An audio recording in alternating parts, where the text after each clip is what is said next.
Saya memberikan tema firman Tuhan hari ini tanggal 9 Februari 2025. Jangan anggap enteng pelayanan kecil. Temanya apa? Jangan anggap enteng pelayanan kecil. Saudara yang saya kasih dalam nama Tuhan, di uang dari BI tentunya tidak langsung 100.000, pecahan 100.000. Amin. Dimulai dari pecahan yang kecil. Nah, saudara yang Tuhan Yesus kasihi, kita perlu belajar lebih dalam dengan figur yang bernama Raja Daud. Raja Daud ini yang dia gembalakan berapa ekor domba dan kambing?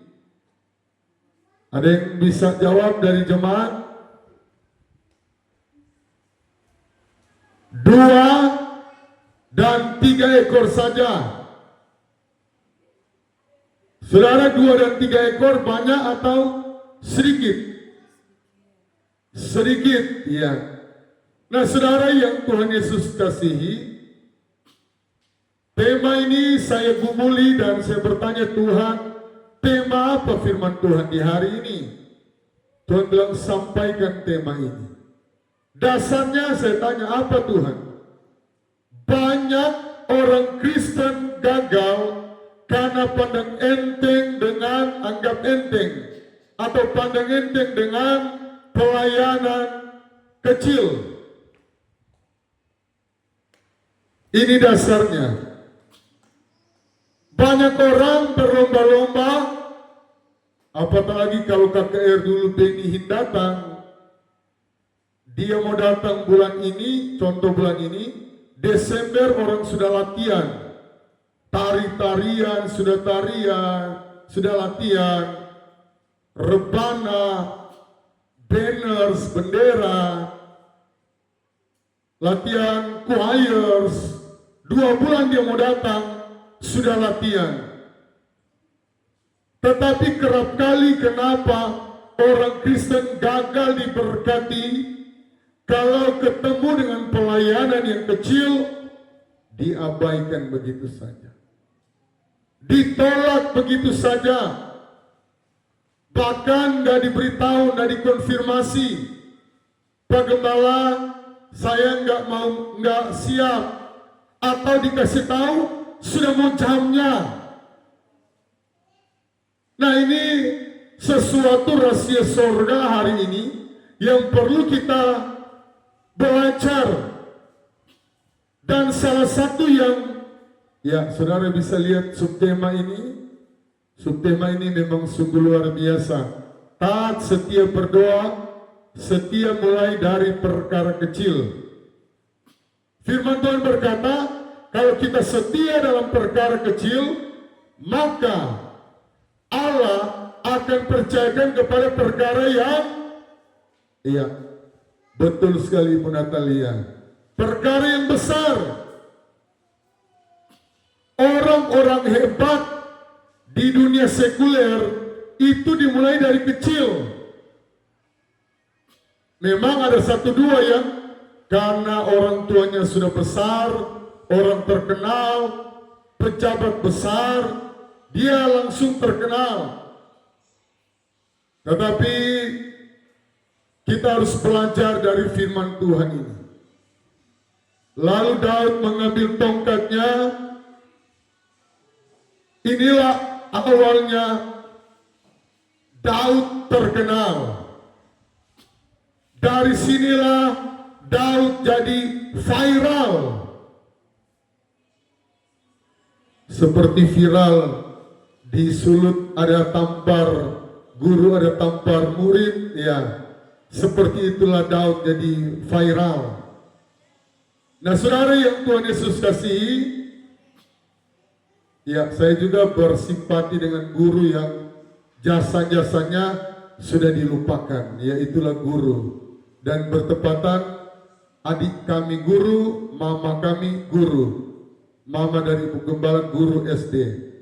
Nah saudara yang saya kasih dalam nama Tuhan, lalu Daud mengambil tongkat di tangannya, dipilih dari dasar sungai 5 batu yang licin, dan ditaruhnya dalam kantung gembala yang dibawanya, yakni tempat batu-batu.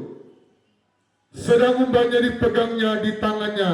Demikianlah ia mendekati orang Filistin itu. Batu yang mengalahkan orang Filistin ini, Goliat. Saudara, kita cari tahu tentunya ini dari anak sekolah minggu, orang so dengar ya. Goliat tingginya besar sekali.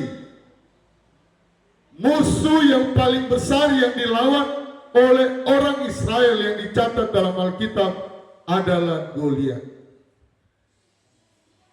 Sehingga dia sempat berkata, anjingkah aku sehingga kamu datangi dengan tongkat? Dari bahasa ini kita dapat mengerti, ya kan, bahwa yang Daud datangi adalah raksasa, bukan lagi orang biasa. Pada zaman dulu, zaman itu, ada keturunan-keturunan orang-orang raksasa. Dan Goliat, mereka sudah 40 hari mereka berkemah. 40 hari. Jadi orang Filistin dengan Israel, mereka sementara atur strategi. Kenapa lama 40 hari? Karena salah satunya Saul pun yang paling tinggi dari antara orang Israel, kakak-kakaknya. Jadi kakak-kakak Daud laki-laki, ada 3 itu sudah tentara-tentara terlatih, badan-badan gym. Ya, saudara lihat ya kalau badan gym ya, apa dia bilang itu spak di perut itu apa? Ya. Mereka tentara-tentara hebat, pengalaman, tentara-tentara yang terlatih. Saudara, kalau bilang tentara Israel sampai hari ini sulit dikalahkan. Negara paling kecil tetapi tidak mampu dikalahkan oleh bangsa-bangsa Arab, Liga Arab. Mereka saja baru berdiri berapa hari, merdeka berapa hari, dikepung, dikeroyok oleh berapa negara Arab, saya lupa, ada 7 kalau tidak salah, dan mereka tidak terkalahkan. Amin. Amin. Jadi kecil ini tidak selamanya kecil. Kadangkala orang jatuh dengan batu yang terpeleset, dengan batu yang kecil. Tetapi kalau di tangan Tuhan menjadi super besar. Bangsa Israel negara yang kecil, tetapi karena mereka di tangan Tuhan. Siapakah aktor yang membuat Israel diberkati? Orang-orang pintar, gelar doktor di negara Israel tertinggi di dunia. Jadi sudah dilakukan survei, gelar S3 dari bangsa Israel dikalkulasi dengan populasi penduduk mereka tertinggi di dunia. Bahkan mereka penemu-penemu, orang-orang pintar, bahkan Iran katanya mereka sempat hentikan internet. Saya baca wow, luar biasa. Internet mereka kuasai. Nah saudara yang saya kasih dalam nama Tuhan, kita baca ayat yang selanjutnya, ayat 41. Orang Filistin itu kian dekat menghampiri Daud. Di depannya orang yang membawa perisainya. Jadi orang Filistin ini ada orang khusus yang membawa perisai. Dia sudah menjadi ikon, menjadi tentara terhebat dari orang Filistin. Dia punya orang nomor 1. Saudara, saya membahasakan orang tentara-tentara Israel ketika mau berhadapan dengan Goliat, rasa-rasanya mau kencing celana. Takut. Karena tingginya dan memang dia sudah terkenal. Dia sudah banyak kali memenangkan pertempuran.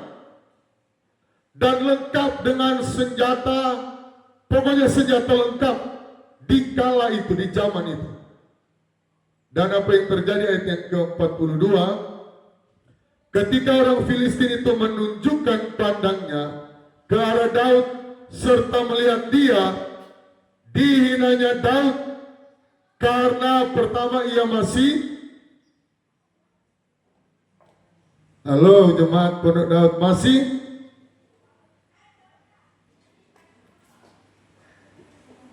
berarti banyak yang melamun ini ya. Dia masih,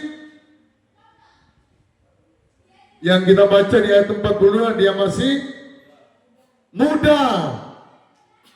Saudara yang Tuhan Yesus kasihi, rahasianya besar firman Tuhan di hari ini. Asalkan kita perhatikan, konsentrasi, fokus, dan yang terutama kita praktekan. Nah saudara, kita bisa hubungkan dengan keberadaan kita. Mungkin ada di antara kita yang berkata, saya tidak lulus SD Pak Pendeta, apa bisa saya diberkati? Saya berusaha modalnya kasihan, modal maraya, modal pas-pasan, apa bisa Pak Gembala saya diberkati? Atau ada yang berkata saya punya keluarga tidak bergelar, apa bisa saya diberkati? Asalkan kita serahkan kepada Tuhan. Benar sekali Pak Miner.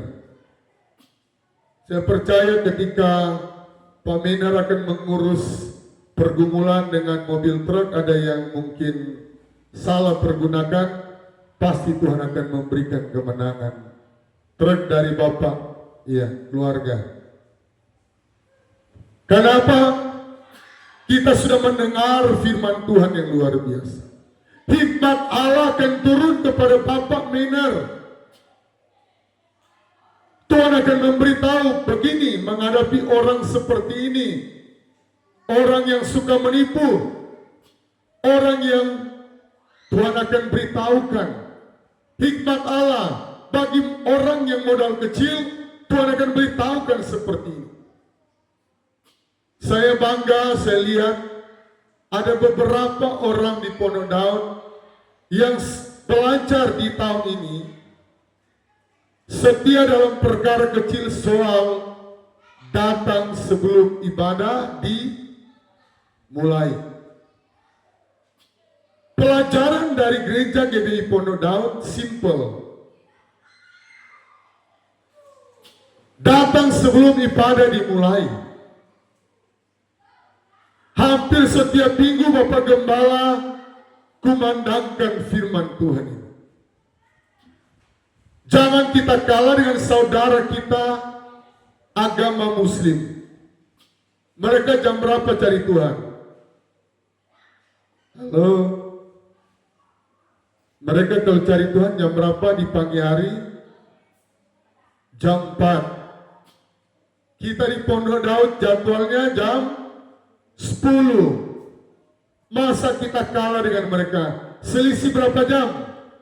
5, 6, 7, 8, 9. Wow, 6 jam. 6 jam guys. Ya.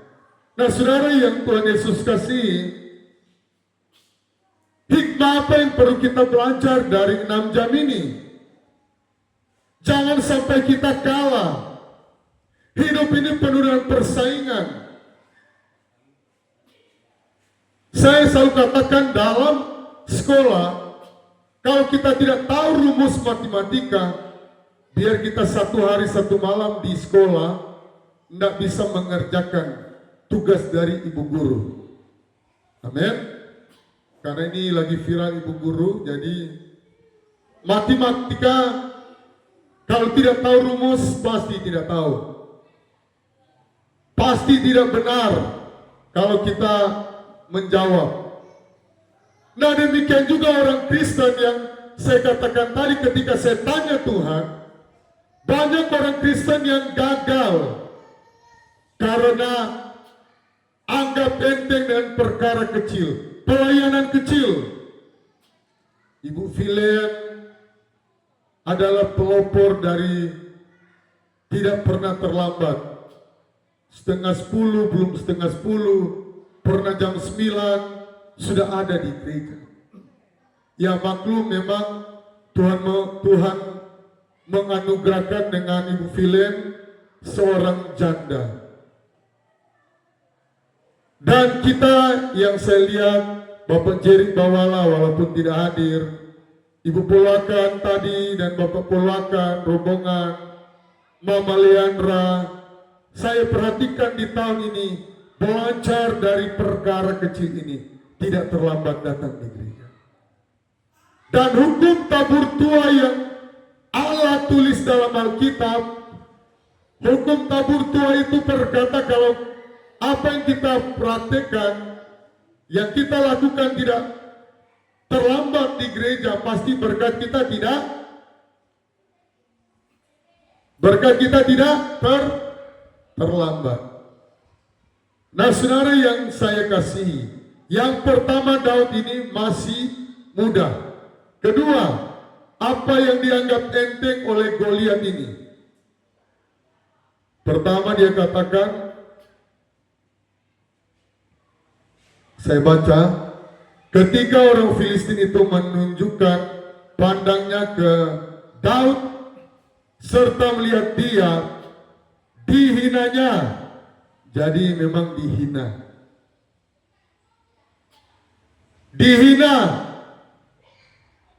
Nah perlu kita pelajari, kami di Pondok Daud, kami bisa maju, ada 7 pelayanan sekarang, 7 gereja, walaupun banyak yang perintisan, tapi kalau dalam Tuhan itu besar. Bagi manusia, pelayanan Pondok Daud masih gereja-gereja kecil, tapi itu sangat besar. 1 jiwa saja yang bertobat lebih berharga dari seisi dunia. Amin. Dan sudah ada 8 pelayanan di medsos yang sekarang sudah 2.423 subscriber. Jadi sudah ada 8 pelayanan. Kalau kami dihina, kami langsung tumbang, kami membalas, kami tidak seperti ini. Saya mau kasih tips supaya jemaat Pondok Daud, kalau kita dihina, kalau kita masih boleh tahan, kalau boleh tahan, bawa dalam doa, jangan membalas, masuk kamar, doakan, firman Tuhan berkata berkati. Dan apa yang terjadi? Dihina. Ya, ini pertama dihina, rupanya dihina. Yang kedua dia masih muda. Yang ketiga kemerah-merahan. Biasanya prajurit tentara itu tidak ada yang kemerah-merahan. Amin. Jadi ada persyaratan umur. Jadi perkiraan Raja Daud ini masih sweet 17 atau mungkin 16 tahun. Karena masih kemerah-merahan. Dia kan bukan tentara yang ikut berperang. Dia disuruh oleh papanya bawa makanan. Coba kamu lihat kakak-kakakmu bawa makanan di mereka. Ini papanya juga sebenarnya boleh bilang kurang berhikmat kalau mau dipikir ya secara manusia. masa perang? Cobakah kalau tidak dia yang bawa langsung? Isa ini dia cuma suruh anaknya yang bungsu. Jadi pertama dia dihina, kedua dia masih muda, ketiga masih kemerah-merahan, dan yang keempat elok parasnya. Jadi ini Goliat berpikir ini apa-apaan ini? Masa yang datang masih anak kecil, melawan saya sudah prajurit yang gagah perkasa. Saudara, kalau kita dalam Tuhan, ada hal-hal tak terduga.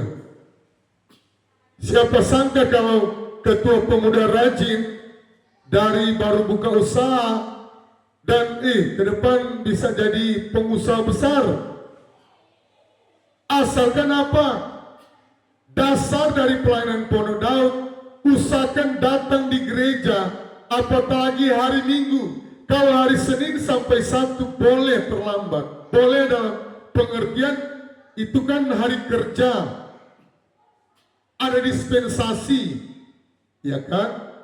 Tapi kalau hari Minggu sebenarnya keterlaluan banget sih. Malu dong sama dengan agama Islam. Jam 4 subuh kita masih ngorok, masih pakai selimut, belum ada tanda-tanda, masih bermimpi. Mereka sudah cari Tuhan mereka. Ini satu pelajaran yang saya belajar dari agama seberang. Anak-anak saya kalau hari Minggu, tadi Ecun sementara basapu karena kostor masih di Nabire. Ya, kostor berkata 2 minggu, tapi ini sudah 2 bulan lebih. Saya berpikir apakah ini pelayanan Pondok Daud masih kecil sehingga ada sikap pandang enteng, tapi itulah urusan dengan Tuhan. Waktu Ecun sementara sapu, Yakub duduk-duduk. Yakub, kenapa kamu duduk-duduk? Ecun kalau dia jalan hari Minggu pagi jalan loyo-loyo, saya marah sekali. Ecun, ini hari Minggu, cepat. Jangan sampai terlambat. Jangan sampai terlambat. Ini pelajaran paling mendasar dari Pondok Daud. Suatu hari kelak saya akan meninggal, dan karya saya ini pasti akan dirasakan, memberkati jemaat Pondok Daud. Oh, ketika disiplin. Kalau ketua pemuda tentunya Lionel Messi ya. Saya belajar dari Ronaldo. Saya tidak ada suka siapapun dari sepak bola. Ronaldo Portugal, karena ada Ronaldo Brasil. Wayne Rooney pemain Inggris. Sama-sama mereka bermain di MU. Dia sudah pensiun, sudah muka tua, sudah gemuk sekali. Tetapi Cristiano Ronaldo sampai hari ini badannya masih bagus. Pemain paling disiplin, pola makannya adalah Ronaldo. Sehingga dia menjadi mega bintang. Kalau ditanya siapa pemain sepak bola terbaik di abad ini, semuanya tertuju antara Messi dan Ronaldo. Begitu juga kita orang Kristen, jemaat Pondok Daud, belajar kita disiplin dalam hal waktu datang ke gereja. Daud, dia menjadi raja yang paling berhasil. Dia memulai karirnya mengembalakan berapa ekor? 3. Betul sekali. Ada tanda-tanda ini mau jadi pengusaha hebat ini. Karena tahu firman. Kita harus tahu Samuel kenapa dia dipakai dengan luar biasa. Waktu dia masih kecil, tidak ada firman Tuhan yang gugur. Dia suka memperhatikan firman. Konsentrasi dengar khotbah.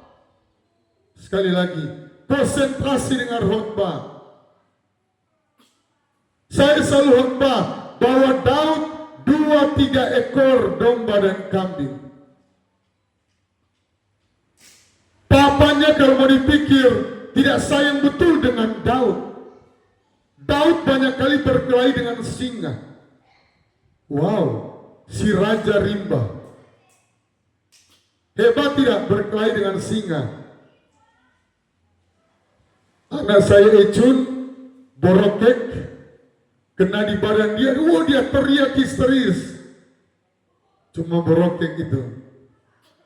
Tetapi Daud masih anak-anak, masih remaja, so berkelahi dengan singa. Bahkan kalau singa makan dombanya, dia ambil di mulutnya singa. Berkelahi sampai dia ambil. Dia mungkin pukul, dia ambil di mulutnya singa. Hebat tidak? Wah, hebat Pak Miner. Ini berkelahi dengan singa. Berbicara tentang tanggung jawab. Ketika kita jadi singers, ketika kita jadi pengurus gereja, ketika kita jadi panitia, kita harus bertanggung jawab dengan Tuhan. Di situ Tuhan menguji kita. Kalau kita setia dalam perkara kecil, siap-siap next level, naik pangkat, naik jabatan, naik kekayaan, naik hartanya, naik tabungannya.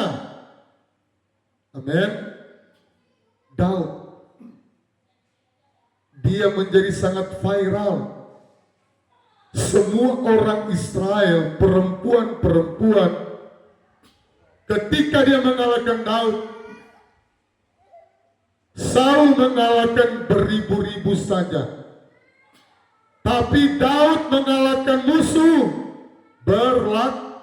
berlaksa-laksa, berjuta-juta. Berjuta-juta tidak jauh. Padahal Saul dia 40 tahun jadi raja. Orang hebat, paling tinggi di semua orang Israel, tentara-tentara, Saul paling tinggi. Tetapi Daud dia belajar dari perkara yang kecil. Saya berdiri boleh menjadi hamba Tuhan. Waktu saya di Tangerang, saya belum pendeta, saya melayani jadi kondektur. Menjemput sekolah minggu pakai Star Wagon, saya jadi kondektur di sana, di Tangerang, di Kota Bumi, dekat Kalideres yang sudah biasa ke Jawa. Di Kota Bumi, Villa Tomang Indah, saya ikut pelayanan, saya kasih bersih gereja.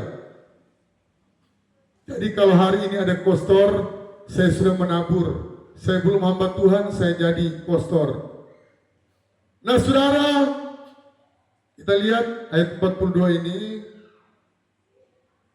Karena masih kemerah-merahan, elok parasnya. Ayat 43 Ibu Gembala baca. Coba pakai Maika.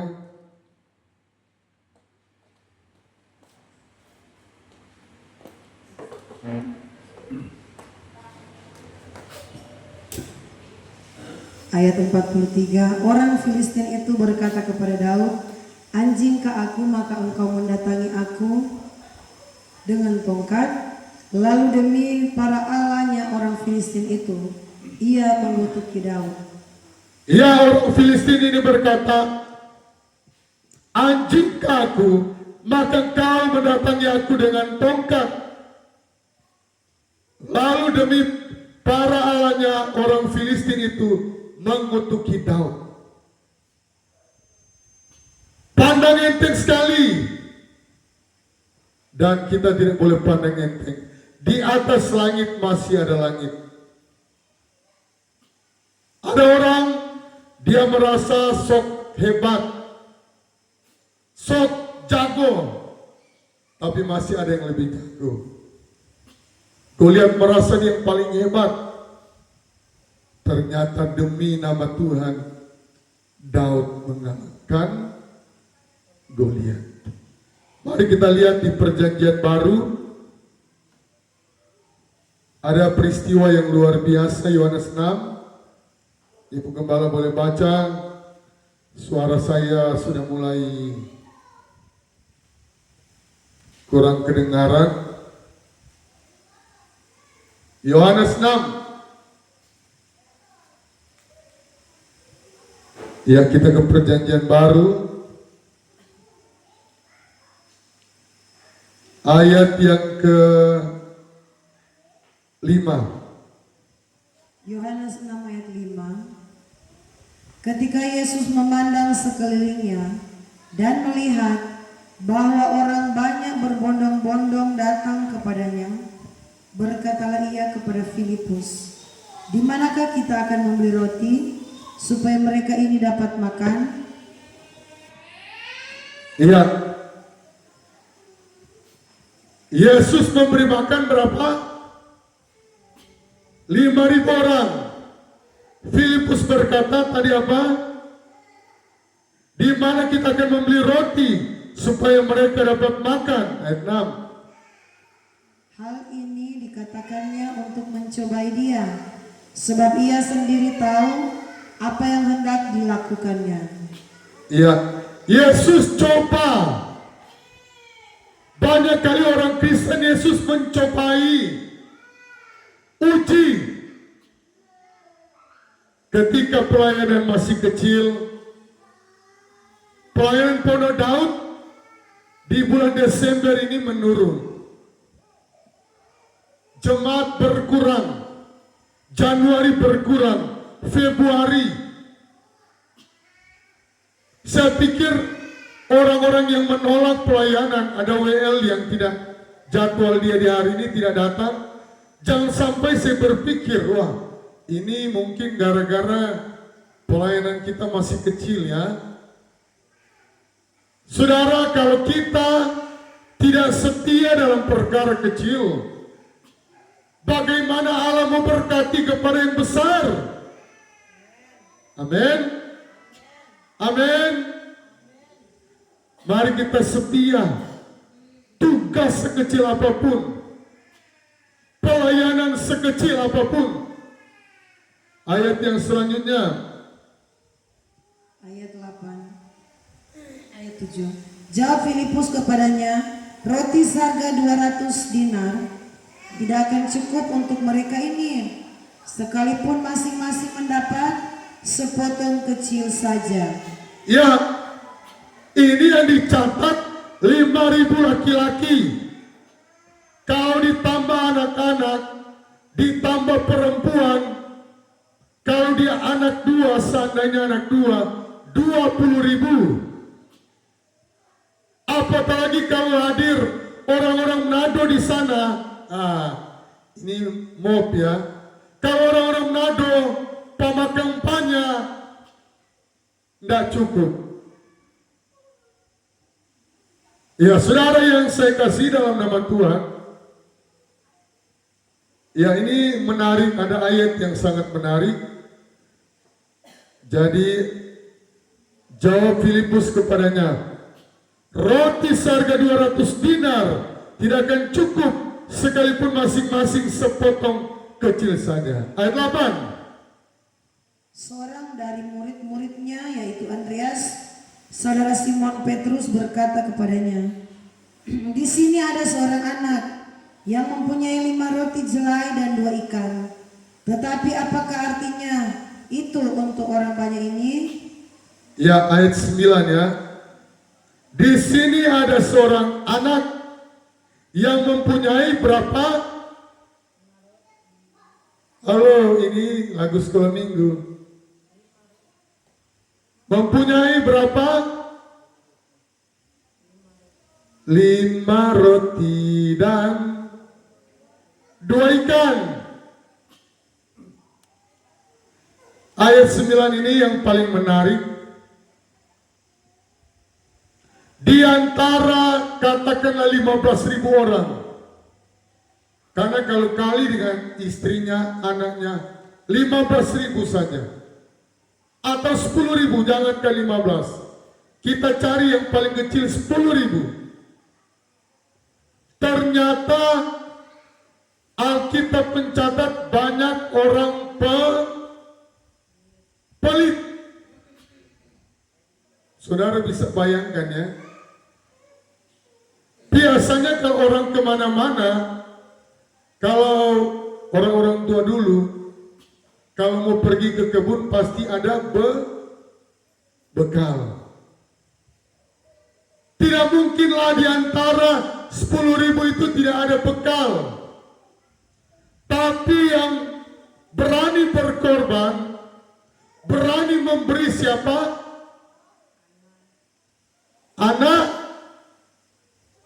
kecil. Saudara, inilah cara Tuhan kadang-kala aneh-aneh. Cara Tuhan nggak masuk di akal, nggak logika, nggak logis. Dan anak kecil ini kalau Tuhan sudah panggil saya, kita semua ke sorga, saya mau berkenalan dengan anak kecil ini. Penasaran? Dia yang mampu memberi. Kunci keberhasilan jemaat Pondok Daud, kunci keberhasilan, perhatikan, camkan ini. Kalau kita berkorban, jangan mulai dari yang besar. Mulai dari yang kecil. Betul sekali Ibu Natalia. Dari kostor, guru sekolah minggu, singers. Saudara WL dulu kami, Bapak Tina Yohan, dari kecil, tetapi dia boleh memimpin KKR, artis-artis datang. Ibu Polakan pasti ingat itu. Dari kecil, Roni Sianturi, Aigo Idol, juara 1 2010, Indonesia Idol, Igo, orang Ambon. Kesaksian dari Igo Idol ini, dia pernah 2008 dia ikuti, mau berapa 30 besar saja tidak lolos. Tetapi dia pulang ke kampungnya, dia setia jadi singers. Dia latih vokalnya. 2020, 2010, 2 tahun kemudian, dia ikut Indonesia Idol. Dan saudara, dari yang 30 tidak dapat, tidak masuk, 2010 dia boleh dapat juara 1.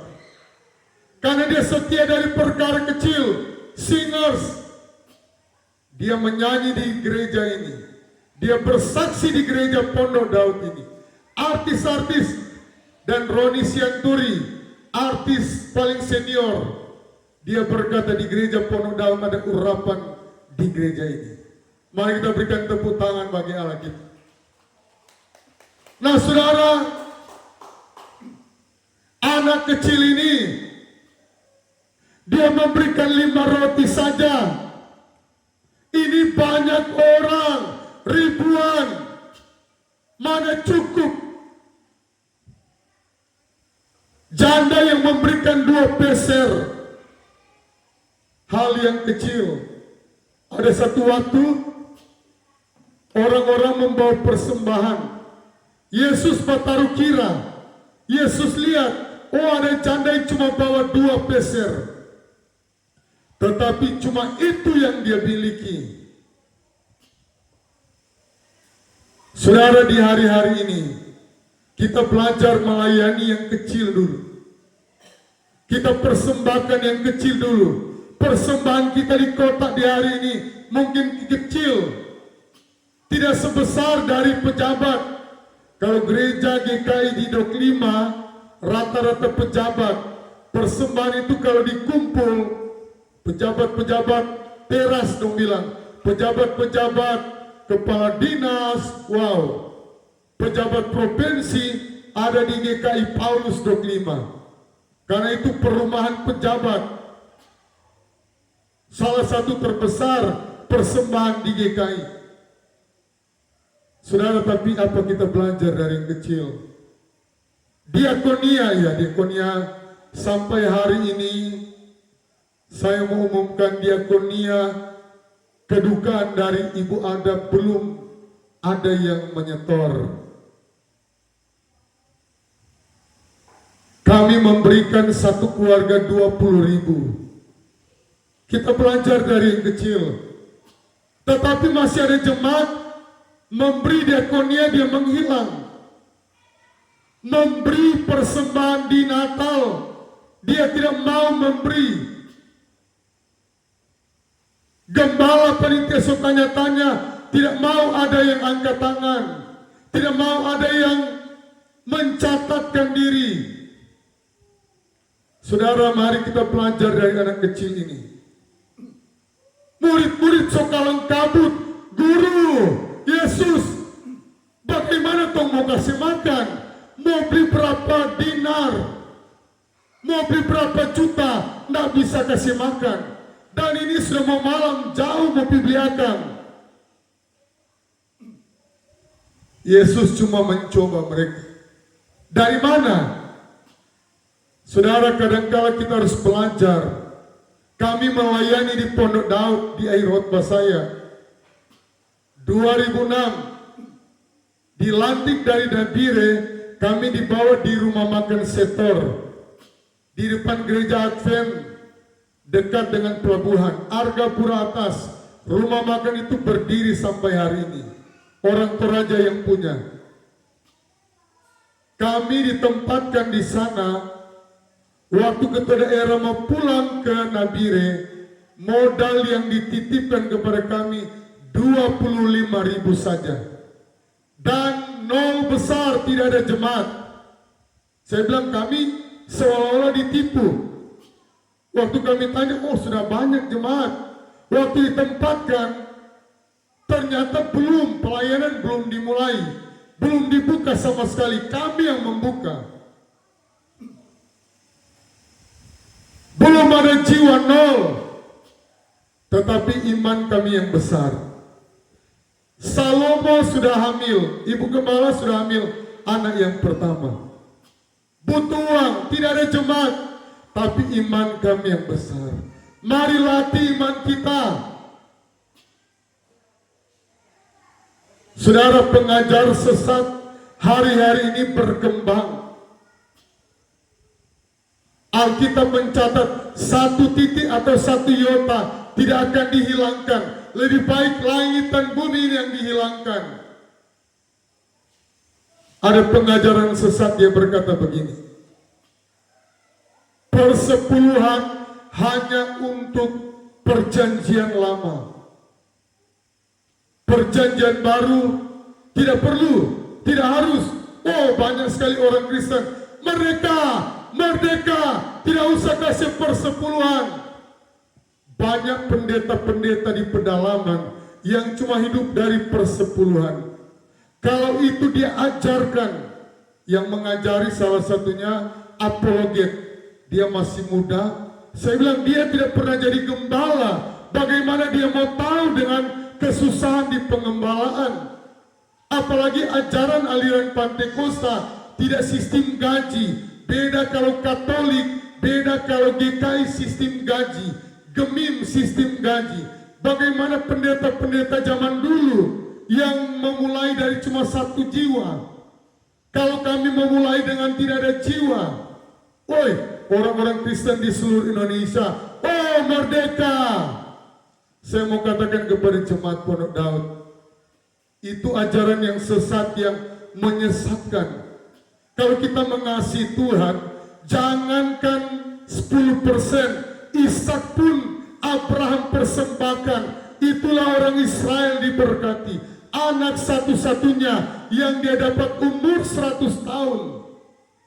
Saya mau mengajari jemaat, jangan 10%. Kalau boleh kita belajar dari 2%. Tidak harus 10%. Kalau kemampuan kita, iman kita belum mampu 10%.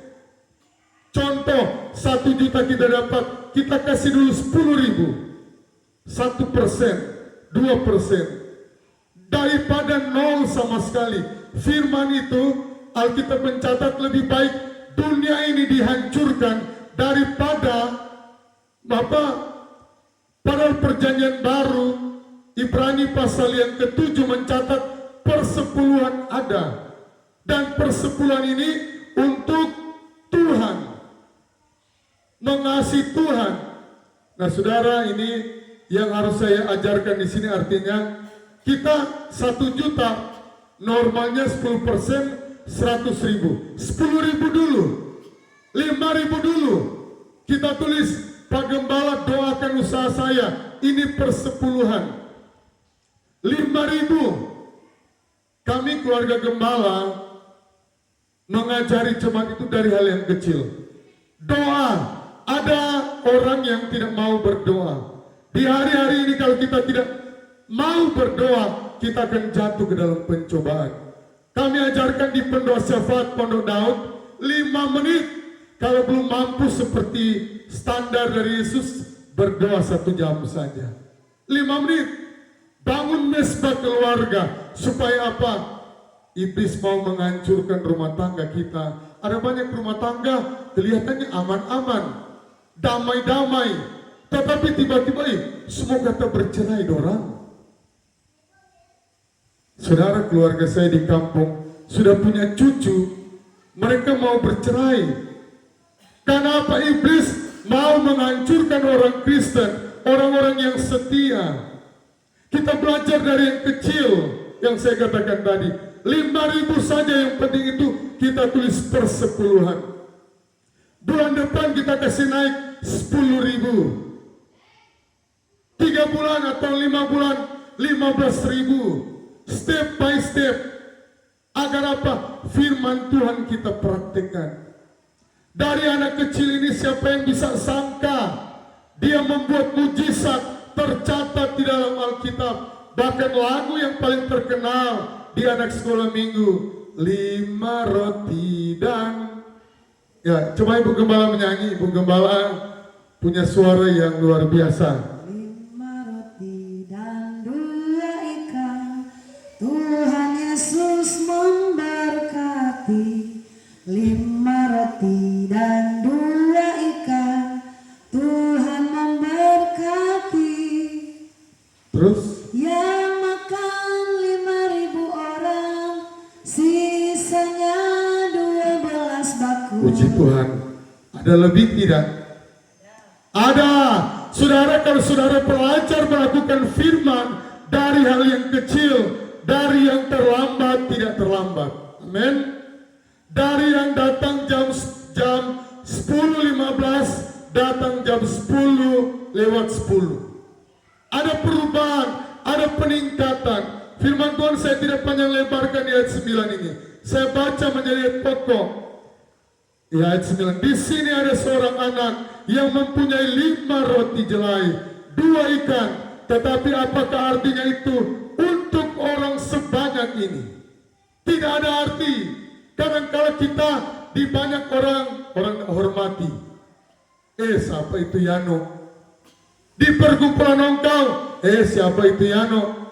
Di perkumpulan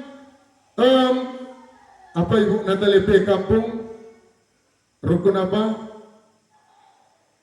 Rukun apa tadi? Kampung, rukun kampung di sini. Jadi ikut di rukun apa? Kalau Yano Ongkau. Ya, di perkumpulan kampung siapa Ibu Natalia, siapa Ibu Vilen di perkumpulan Motoling. Tapi ketika kita setia dalam perkara-perkara yang kecil, siapa sangka Daud yang cuma gembala 2-3 ekor boleh naik sampai tertinggi raja. Kalau sekarang sejajar dengan Prabowo Subianto. Siapa sangka cuma gembala babi, contoh, ya kan? Cuma gembala babi jadi presiden RI. Tapi kalau kita serahkan di tangan Tuhan, mengandalkan Tuhan, anak sekecil ini tidak ada yang menganggap, tidak ada yang menyangka mujizat lahir dari anak kecil ini. Amin. Berikan tepuk tangan yang paling meriah bagi Allah kita. Sekali lagi di akhir khotbah saya, kita belajar. Kalau kita biasa terlambat 15 menit, minggu depan terlambatnya cuma 10 menit. harus ada peningkatan. Kalau kita di tahun lalu orang punya alfa ada 100, usahakan di tahun ini selama 1 tahun alfa kita jangan 100, serendah-rendahnya 50. Amin. Kita belajar ada perubahan, kita belajar ada peningkatan. Saudara, kalau kita tidak anggap enteng dengan perkara kecil, Tuhan akan percayakan kita dengan perkara-perkara yang besar, berkat-berkat yang besar. Siapa sangka anak-anak yang mempersembahkan pujian tadi, ke depan ada yang jadi wali kota, ke depan ada yang menjadi kepala bank, ada yang menjadi pengacara hebat. Mari kita yang punya anak-anak, jangan kita simpan di rumah. Sekali lagi, kita yang punya anak-anak, kita bawa di gereja, karena di gereja ada berkat yang besar. Saya bangga Ibu Natalia membawa 2 pasukan, dan Tuhan akan memberkati. Ibu Polo akan selalu membawa cucu. Ya, ketua pemuda membawa anak, ya. Cucu, ya, terbilang cucu kalau dipangkat keluarga. Saya percaya hal-hal yang kecil ini mendatangkan berkat yang besar. Kita bangkit berdiri semua. Haleluya.